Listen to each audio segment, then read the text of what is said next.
လေကွဲညက်နီးမေးထားတဲ့ညီကိုတွေအတွက်ပေါ့နော်ကျွန်တော်လေကွဲညက်နီးလေးမျှဝေလိုက်ပါတယ်နော်ကျွန်တော်ရှီ45ဒီဂရီနဲ့ကိုလိုချင်တဲ့အနေမြင့်ကိုလိုချင်တဲ့အရှိအနေထားကိုကျွန်တော်တို့ကဆွဲပြီးတော့တီးပေးရမှာပေါ့နော်အဲ့ဒီအချိန်မှာကျွန်တော်တို့ကအလဲပြန်ခွဲလိုက်မယ်ဂိုင်းဒါဆိုရင်တော့ကျွန်တော်တို့ဂိုင်းလိုင်းနှစ်ခုလုံးရသွားပြီနော်ဘယ်ဂိုင်းလိုင်းရောညာဂိုင်းလိုင်းရသွားပြီအဲ့ဒီအချိန်မှာကိုယူအားတန်တဲ့အရှမ်းကိုအရင်စပြီးတော့ဘယ်ရှမ်းစညက်ညက်ရပါတယ်ခင်ဗျအဲ့ဒီဂိုင်းလိုင်းလေးနဲ့ပဲကျွန်တော်တို့60ဒီဂရီစဆွဲပြီးတော့ညှက်မှာခင်ဗျပတ်ရှာလဲပေါ့နော်ဘယ်ရှမ်းညာချမ်း60ဒီဂရီပတ်ရှာလဲဆွဲညှက်မယ်ခင်ဗျ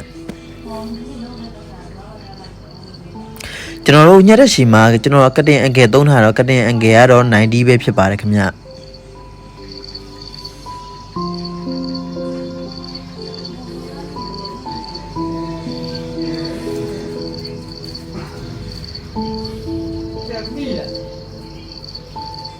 ကျွန်တော်တို့နောက်ရှမ်းနေရလဲရှေ့ရှမ်းနဲ့ညက်ခဲ့တဲ့ guideline အတန်းလေးပဲ60ဒီဂရီဆွဲညက်မှာဖြစ်ပါတယ်ကျွန်တော်တို့ပတ်ရှာလဲ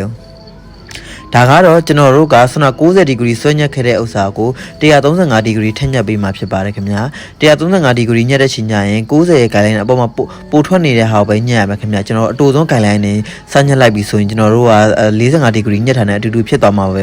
မို့လို့ကျွန်တော်တို့အပေါ်မှာပုံနေတဲ့အဆုံးလေးပဲညှိပေးမှာပေါ့နော်ဒါကတော့ကျွန်တော်နှစ်ဖက်လုံးရဲ့အကွာအဝေးကိုညီကျင်လို့ပဲဟိုဘက်တဲ့ဘဲညာအရှမ်းကိုအတူရှည်ညီကျင်လို့ကျွန်တော်ကတော့180ထောင်ပြီးတော့အနေနဲ့ guideline လေးညှိလိုက်တဲ့သဘောလေးပါခင်ဗျာဒါကတော့ကျွန်တော် final result လေးပဲဖြစ်ပါတယ်ခင်ဗျာကျွန်တော်တို့ပြီးသွားပါပြီဒါဆိုညီကိုတို့လိုက်ပြီးညှက်ကြည့်ကြပါလွယ်ကူပါလိမ့်မယ်နော်ကျေးဇူးအများကြီးတင်ပါနောက်တဲ့ဗီဒီယိုမှာလည်းတွေ့ဆုံကြပါမယ်ဘိုင်ဘိုင်